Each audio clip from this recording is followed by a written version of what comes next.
The galaxy was a big place, and humanity was small in it. That was what every species believed. That was what the Galactic Concuil Imperium told itself every single day. Humans were new. Humans were weak. Humans were nothing more than clever animals who had figured out how to build starships. They were tolerated the way one tolerates a stray dog that wanders into a palace. You let it stay as long as it stays quiet. Captain Yun Teho had spent 6 years learning this truth the hard way. He was the senior military liaison for Earth at the Council's capital world, Ilmara Prime. And every single day of those 6 years had been a lesson in humiliation. The other species did not hide their disgust.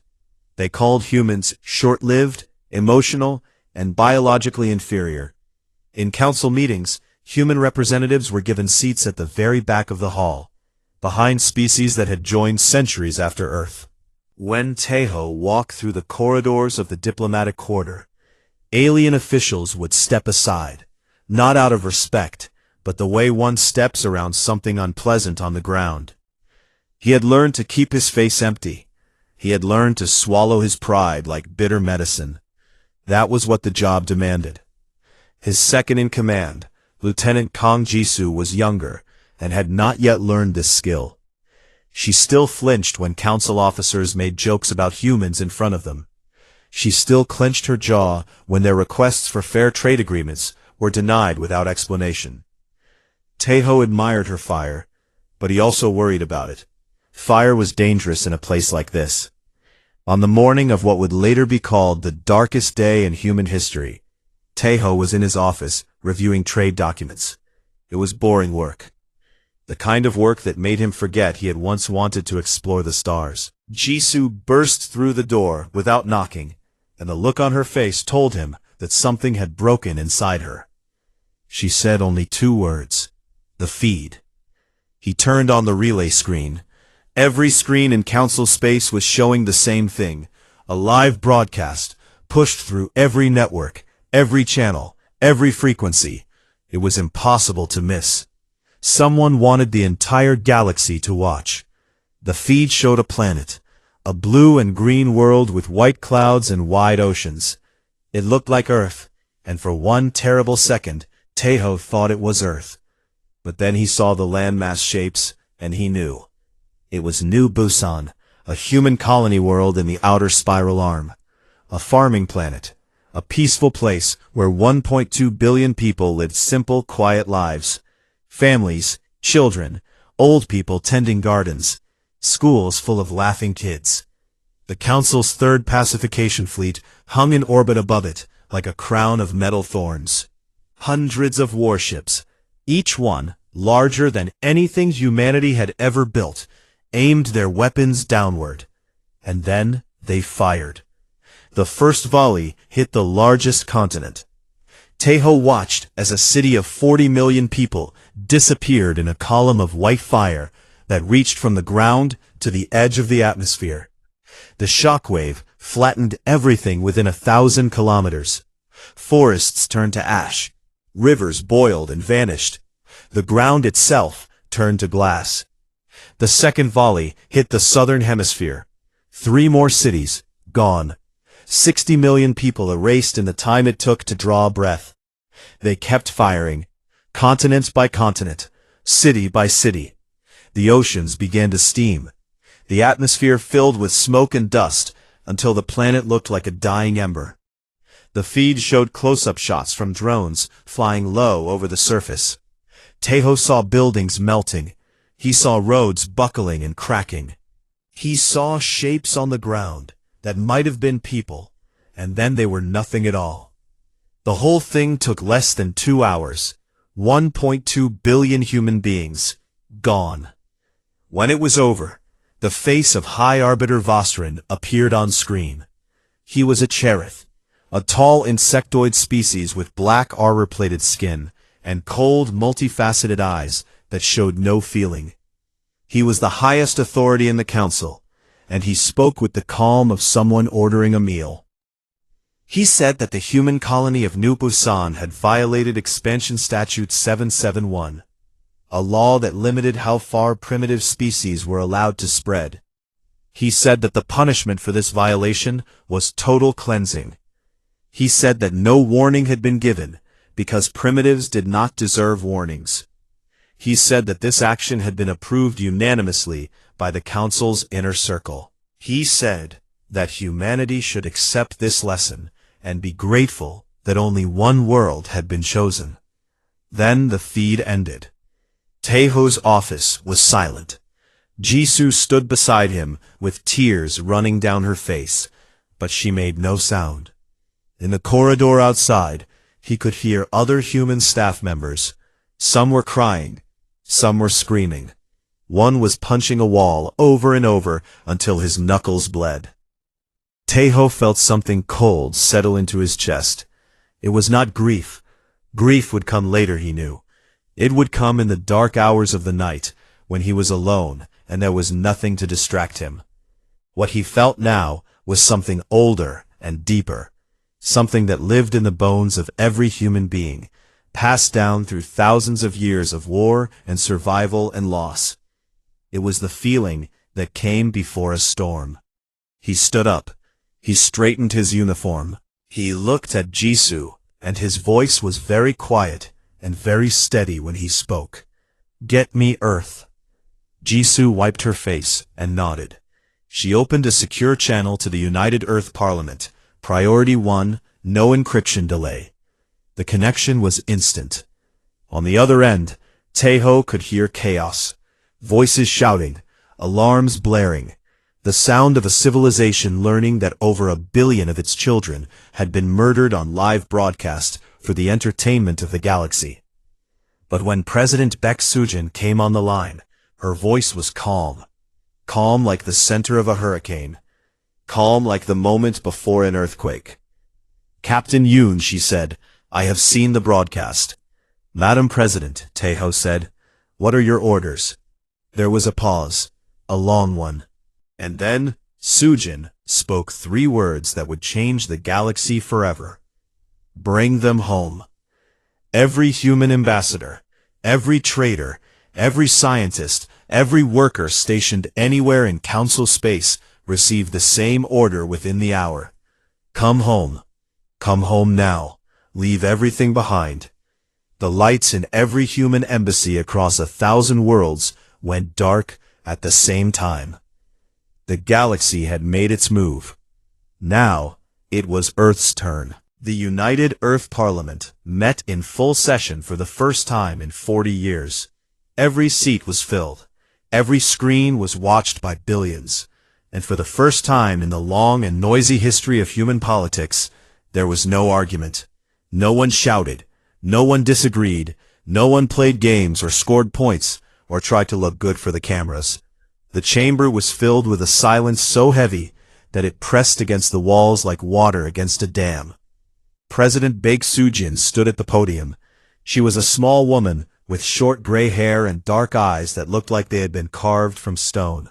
She had been a schoolteacher before she entered politics, and she still spoke the way teachers speak, clear, simple, and impossible to ignore.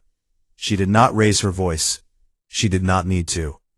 She told the Parliament what they already knew, that the Galactic Concuil Imperium had destroyed New Busan, that 1.2 billion people were dead, that the Council had broadcast the killing to the entire galaxy as a warning, that no trial had been held, no warning given, no chance to evacuate. She listed the facts the way a doctor lists symptoms, cold, precise, complete. Then she said that Earth had activated Protocol Jindo. The chamber did not react because every person in it already understood what that meant. Protocol Jindo was not in any public record. It was not discussed in any open session.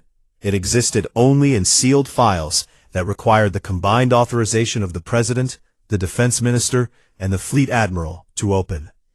It was humanity's answer to a question that had haunted them since they first stepped into the galaxy. What do we do when they come for us? Because humanity had always known they would.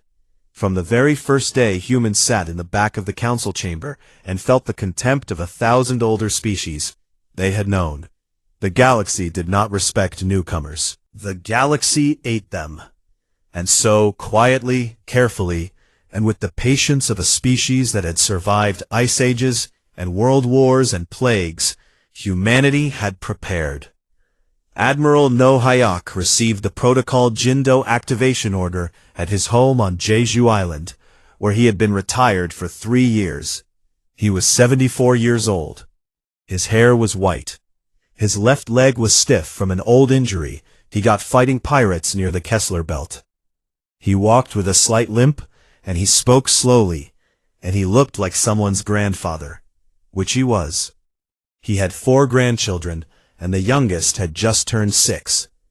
When the order came, he kissed his wife, put on his uniform, and took a shuttle to the Combined Defense Fleet headquarters in orbit above Earth. He did not say goodbye because he did not believe in goodbyes. He believed in coming back. His war council was already assembled aboard the dreadnought Guangato, the largest warship humanity had ever built. It was 3 kilometers long and carried enough firepower to crack a small moon. Hyok had commanded it during the border wars and knew every corridor by heart. Commander Park Eun-ji was the first person he spoke to. She was his fleet tactician, a woman in her 40s with sharp features and sharper instincts. She had written her doctoral thesis on asymmetric warfare, which was a fancy way of saying she knew how to win fights where you were outnumbered and outgunned. The council had bigger ships, more ships, and older technology. Eun-ji's job was to make none of that matter. Dr. Han Mi-rae was next. She was the lead scientist of Project Hwarong, Earth's classified weapons program. Mi-rae was quiet and thin, and wore glasses that she was always pushing up her nose, and she looked like she belonged in a university lecture hall. But the things she had built in her underground laboratories would have made the council's best scientists weep with fear if they had known about them. Sergeant Major Cho Do-won was the last to arrive. He was the opposite of Mi-rae in every way. A huge man with hands like stones and a face full of scars from a lifetime of close combat. He commanded the 1st Marine Expeditionary Force, the most decorated ground fighting unit in human history. His soldiers trained for boarding actions, for fighting in the corridors and hallways of enemy ships, for the kind of brutal, face-to-face combat that no other species in the galaxy practiced anymore. The Council had long ago decided that war was something you did from a distance, with automated weapons and computer targeting systems. Do-won's Marines fought with rifles and blades and fists, and they were terrifyingly good at it. Hyok looked at the 3 of them and felt something he had not felt in years. Purpose. He told them the situation. The Council believed humanity was broken. The Council believed that the destruction of New Busan had crushed the human spirit. The Council's intelligence services were reporting that Earth had gone dark because it was grieving, because it was afraid, because it had accepted its place. Hyuk smiled when he said this. It was not a warm smile. He told them about Project Hwarong, the weapons that Mi-rae and her team had been building in secret for over a century, hidden from every council inspection behind false walls and fake reports. Faster-than-light missile swarms that could cross a star system in seconds. Gravity well disruptors that could crush a warship like a tin can. Nanoplague warheads that could eat through any known hull material in minutes. And the weapon that Hyuk hoped he would never have to use, the Singularity Lance, a device that could collapse a star into a black hole. The Council had 900 species and millions of warships. Earth had 40,000 ships and 6 billion angry people. Eun-ji ran the numbers and said that the odds were not good. Hyuk said that the odds had never been good for humans, and that this had never stopped them before. He gave his first order. The entire human fleet would go dark, running silent with no emissions, no signals, no heat signatures. They would move through Council space like ghosts. The Council would not see them coming. The Council would not hear them. the Council would not know that death was already on its way until it was far too late. Meanwhile, across the galaxy, the Council celebrated.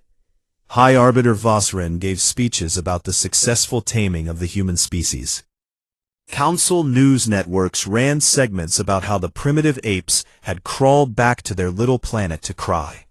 Jokes were made. Toasts were raised.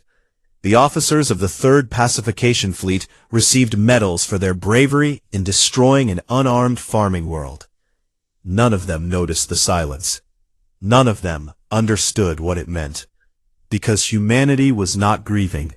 Humanity was loading its guns. The Third Pacification Fleet was stationed in the Korath Expanse, a wide stretch of empty space between two spiral arms, where the stars were thin and the darkness was deep.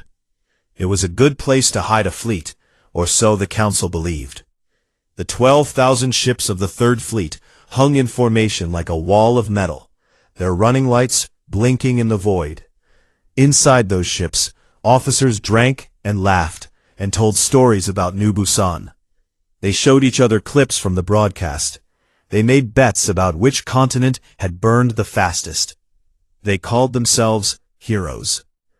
Commander Park In-ji watched them from 200,000 kilometers away through the passive sensors of her stealth cruiser, the Dokdo. She had been watching for 3 days. She knew their patrol patterns. She knew their shift changes. She knew which ships had lazy captains who turned off their long-range scanners to save power. She knew which ships had officers who stayed up late drinking and slept through the morning watch. She had 4,000 stealth cruisers under her command. They had crossed Council space in total silence over the course of 2 weeks, traveling through the gaps between sensor networks, hiding behind gas giants and asteroid fields, moving only when the Council's surveillance satellites were pointed the other direction. It had been the most difficult military operation in human history, and not a single ship had been detected. Now they surrounded the Third Pacification Fleet like wolves around a sleeping camp. Unji checked the time. 0258 Galactic Standard. 2 minutes until the attack. She opened a secure channel to all 4,000 ships and said one sentence. For New Busan. At exactly 0300, every human ship fired at once. The first wave was the gravity well disruptors.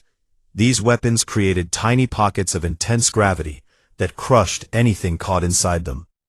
Unji had targeted the Council Fleet's command ships first, the big ones in the center of the formation that carried the admirals and the communication equipment.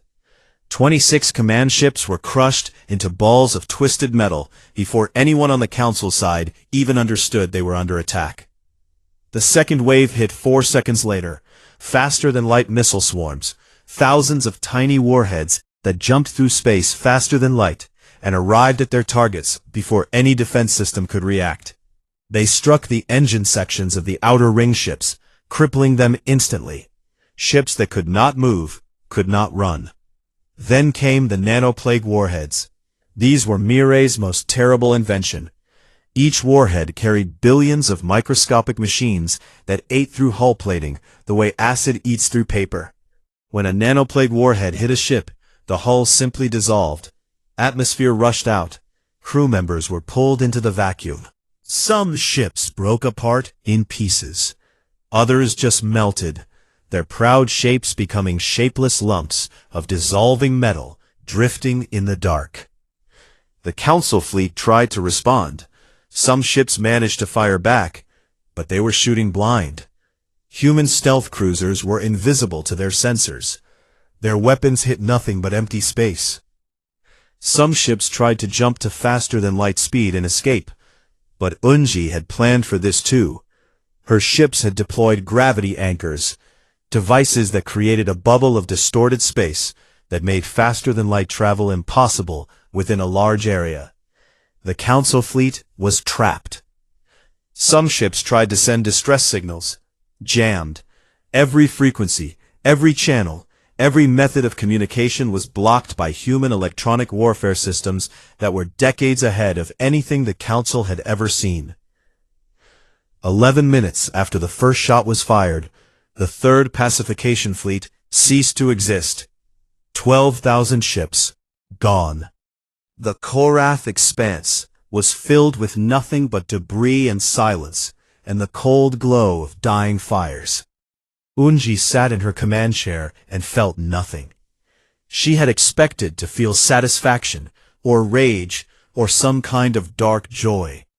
But there was nothing. Only a heaviness in her chest, and the knowledge that this was just the beginning. She opened the same broadcast network that the Council had used to show the destruction of New Busan. She made sure every relay station in Council space carried her signal. Trillions of beings across thousands of worlds would see and hear what she was about to say. She appeared on screen in her simple black uniform, her face calm, her eyes steady. Behind her, through the bridge windows, the wreckage of the Third Fleet drifted like a field of broken stars. "This is Commander Park Unji of the Earth Combined Defense Fleet," she said. 12 hours ago, you celebrated the murder of 1.2 billion human beings. You gave medals to the killers. You made jokes about our dead. You thought we would accept it. You thought we would kneel. She paused. We do not kneel. The Third Pacification Fleet has been destroyed. Every ship, every officer who participated in the burning of New Busan is dead. This is not revenge. This is a receipt. You took 1.2 billion of our people. We have taken 12,000 of your ships. The math is not yet equal. We are coming to balance the equation. The broadcast ended. Across Council space, the reaction was immediate and total. Panic spread like fire through dry grass. Species that had spent centuries feeling safe behind the Council's military power suddenly realized that the walls around them were made of paper. Emergency sessions were called. Fleets were mobilized. Border defenses were activated. On the Cherith homeworld, High Arbiter Vosran watched the broadcast from his private chamber. His multifaceted eyes showed no emotion, but his advisors noticed that his hands were shaking. He issued a statement, declaring that humanity would be hunted to extinction, that every human world would burn, that the apes had signed their own death warrant.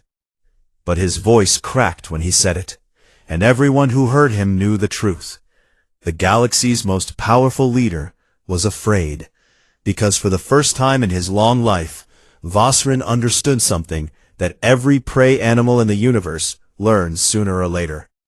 The thing you thought was harmless has teeth, and now it is angry, and now it is coming for you, and there is nowhere in all the vast darkness of space where you can hide. Admiral No Hyuk stood on the bridge of the Gwanggaeto and watched the stars.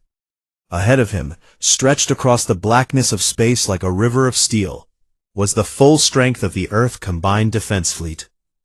40,000 warships, destroyers, cruisers, battleships, carriers, and dreadnoughts, all moving together in perfect formation.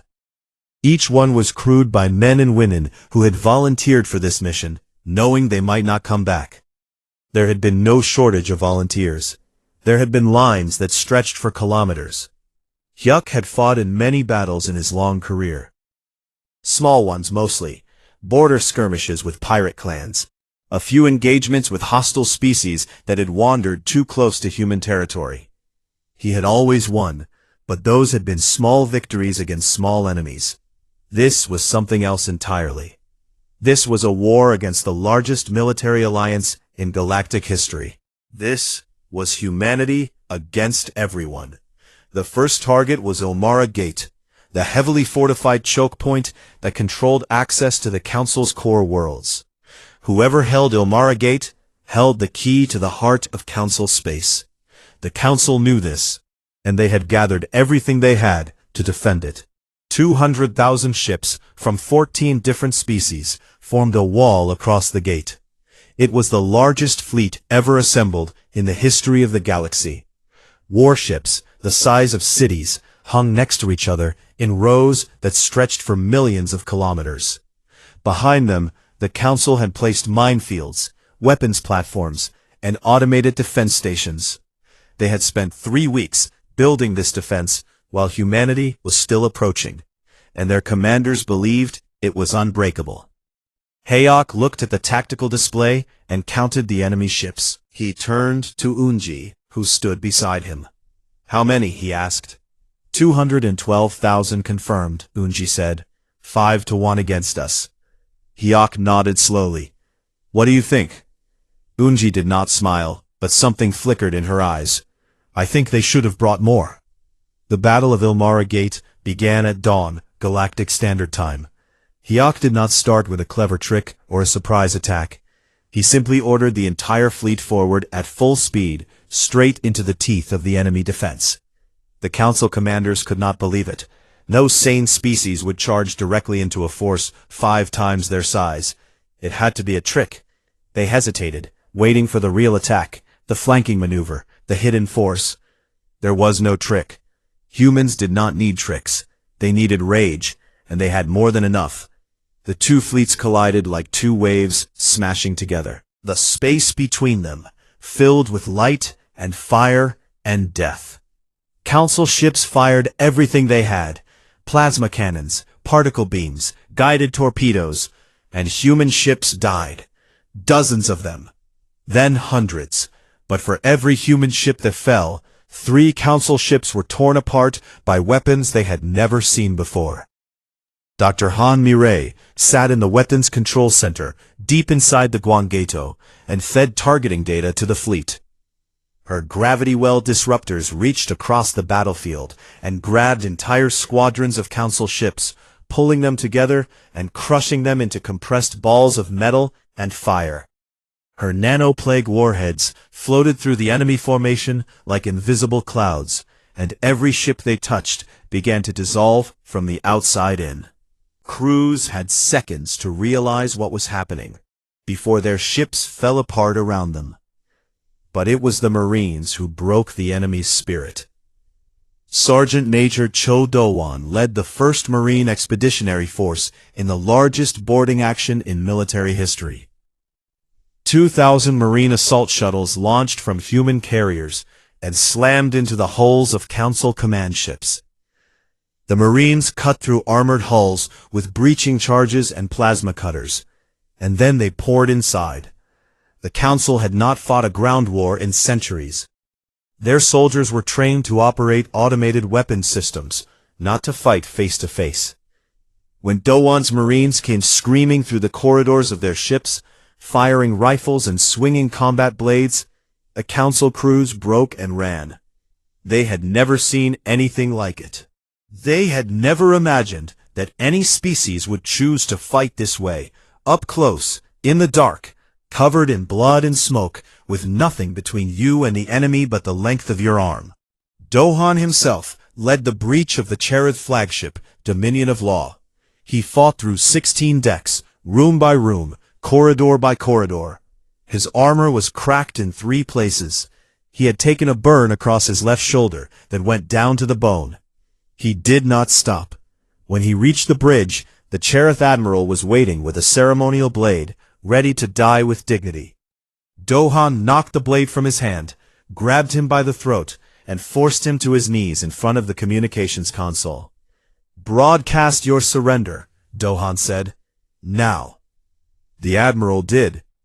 Meanwhile, Captain Yoon Tae-ho led a strike group of fast cruisers through the gap that the main battle had torn in the Council's defense line. While Hyuk kept the enemy focused on the gate, Tae-ho slipped through and raced toward the Cherith homeworld at maximum speed. He arrived before any defending fleet could intercept him. He did not attack the planet. He pointed the Singularity Lance at the largest of Cherith Prime's 3 moons, an uninhabited rock roughly the size of Earth's own moon. He fired. The beam was invisible. There was no flash, no explosion. The moon simply began to collapse. Its surface cracked. Its mountains sank inward. Its mass compressed into a single point of infinite density, smaller than a grain of sand, and then it was gone. Where the moon had been, there was nothing but a dark ripple in the fabric of space. The gravitational effects hit Cherith Prime within minutes.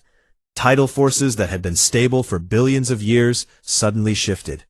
Oceans surged. The ground shook. On the northern hemisphere, earthquakes cracked open cities. Tsunamis 50 meters high slammed into coastal regions. Tejo opened a broadcast channel. His face appeared on every screen on Cherith Prime and across the Council network. He was calm. His voice was flat and tired. He looked like a man who had not slept in days and who had seen too many terrible things. "That was a moon," he said. "It was empty. No one lived there. No one died. That is the difference between us and you. We choose our targets, but if the Council does not accept our terms within 12 hours, the next target will not be empty. You know what this weapon does. You know we will use it. 12 hours. The broadcast ended. Across the galaxy, trillions of beings watched and understood that the universe had changed. The primitives had teeth and claws and weapons that could kill stars. High Arbiter Vaz did not surrender. He was old and proud, and he had ruled the galaxy for so long that the idea of bowing to a species he considered animals was worse than death.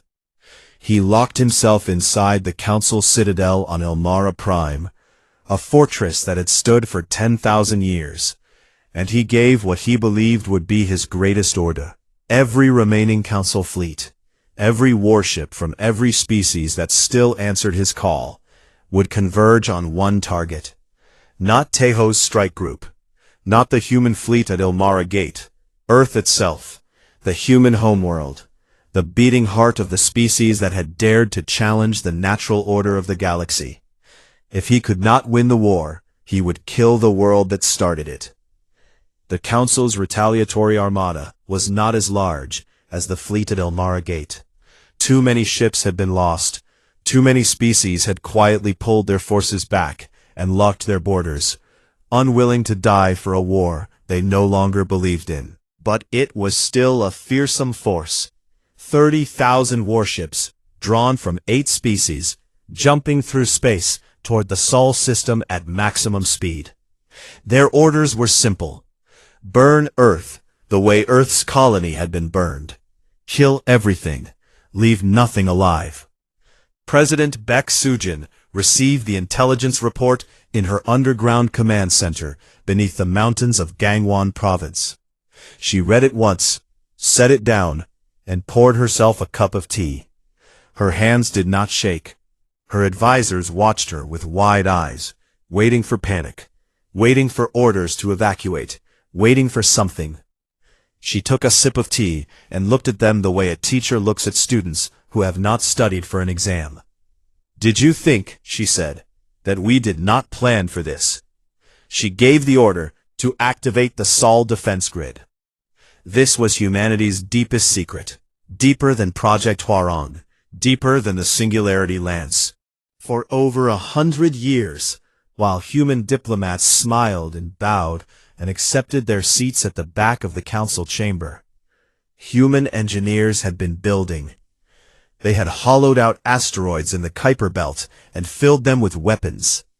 They had placed mines in chains that stretched billions of kilometers across every approach route to the solar system. They had built automated weapons platforms on the dark sides of moons and hidden orbital fortresses behind gas giants. They had turned the entire Sol system into a trap, a cage of fire that looked like empty space from the outside, but was, in truth, the most heavily defended region in the galaxy. The Council fleet jumped into the Sol system at the edge of the Oort cloud, and the trap closed. The mines hit first, millions of them, drifting in the darkness, invisible until they were close enough to touch. They detonated in waves, and the leading edge of the Council fleet disappeared in a wall of white fire. Ships that tried to change course ran into more mines. Ships that tried to jump back to faster-than-light speed found that gravity anchors had already activated behind them. They were locked in. Then the weapons platforms opened fire. Beams of focused energy lanced out from asteroids that the Council's sensors had classified as dead rocks. Torpedo swarms launched from hidden silos on the surfaces of moons. The Council fleet found itself being shot at from every direction at once, by weapons they could not see, from positions they could not target. Some Council ships fought bravely. Some captains held their formations and returned fire, and tried to push through toward Earth. But there was nothing to push through to. The deeper they went into the solar system, the thicker the defenses became. The orbital fortresses around Jupiter alone carried enough firepower to destroy a fleet twice this size. When it was over, less than 3% of the Council fleet escaped. The rest were debris, drifting in the cold space between Mars and Jupiter, slowly cooling into silence. Sujin watched the battle data on her screens and felt a weariness that went deeper than her bones. She had saved Earth. She had killed tens of thousands of beings from species that had families and children just like humans did. She did not feel proud. She felt tired and sad and old. But she also knew that she would do it again if she had to, because that was what leadership meant. You carried the weight so others did not have to. On Ilmara Prime, the news of the failed attack broke whatever remained of Vosrin's authority. The Kareth people, who had been watching the war unfold on their screens with growing horror, finally turned against him. They had never wanted this war. They had never asked for New Busan to be destroyed. Vosrin had ordered it without consulting his own people, and now millions of Cherith were dead because of his pride. The uprising was swift and bloodless. Cherith citizens stormed the Council citadel and dragged Vosrin from his command chamber. He did not fight. He stood in chains, with his multifaceted eyes empty and his proud shoulders bent. And for the first time in his long life, he looked like what he truly was, a small, frightened creature who had made a terrible mistake and could not take it back. He was handed over to the human fleet. 1 week later, the Great Hall of the Council Citadel was filled for the last time. Representatives from 900 species sat in their seats and watched as 6 humans stood at the central podium, a place where no human had ever been allowed to stand before. Admiral No Hyok, Commander Park Unji, Dr. Han Mirei, Sergeant Major Cho Do-won, Captain Yoon Tae-ho, and President Baek Soo-jin. She was still small. She was still gray-haired. She still looked like someone's grandmother. But when she spoke, her voice filled that massive hall like thunder. She told them that the Galactic Concuil Imperium was dissolved. As of this moment, it no longer existed.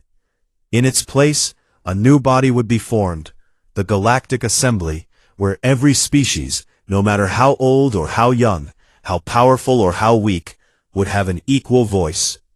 She told them that every officer involved in the destruction of New Busan would stand trial for genocide. She told them that no species would ever again have the authority to pacify another. She told them that a memorial world would be established at the site of New Busan, preserved forever as a reminder of what happens when power goes unchecked. Then she said the words that would be carved into the walls of the new assembly chamber and taught to children on 1,000 worlds for centuries to come. You called us primitive. You called us animals. You murdered 1.2 billion of our people and broadcast it as entertainment. You thought fear would break us, but fear does not break humanity. It forges us. We did not come here to conquer you. We came here to teach you one lesson that you should have learned long ago. Our people are not yours to slaughter. Not now, not ever. And if you forget this lesson, we will teach it again. The hall was silent. 900 species looked at the small woman at the podium, and none of them spoke. Vosrin was tried and convicted. His sentence was to spend the rest of his natural life on the memorial world at New Busan, walking among the ashes of those he had ordered killed. He would live, he would remember. That was worse than death, and everyone knew it. Years passed. The Galactic Assembly grew. Old hatreds faded slowly, the way all hatreds do, replaced by something careful and cautious that might one day become trust. Humanity took its seat among the stars, not as conquerors, but as equals, and they never forgot what it had cost them. On the memorial world, an old man sat alone near the central monument, a black obelisk that stretched toward the sky, inscribed with 1.2 billion names. A young Cherith student found him there, and asked who he was. He said his name was Yun Teho, and that he had once been a soldier. She asked if humanity had forgiven the galaxy. He looked at the obelisk for a long time. The names were so small and so many that from a distance they looked like texture, like the grain of wood or the surface of stone. But up close, each one was a person. Each one was a life that had been taken. "We do not forget," he said quietly, "but we choose to build instead of burn. That is what makes us human." The girl sat beside him, and together they watched the sunset over a world that had been destroyed and was now, slowly, learning to live again.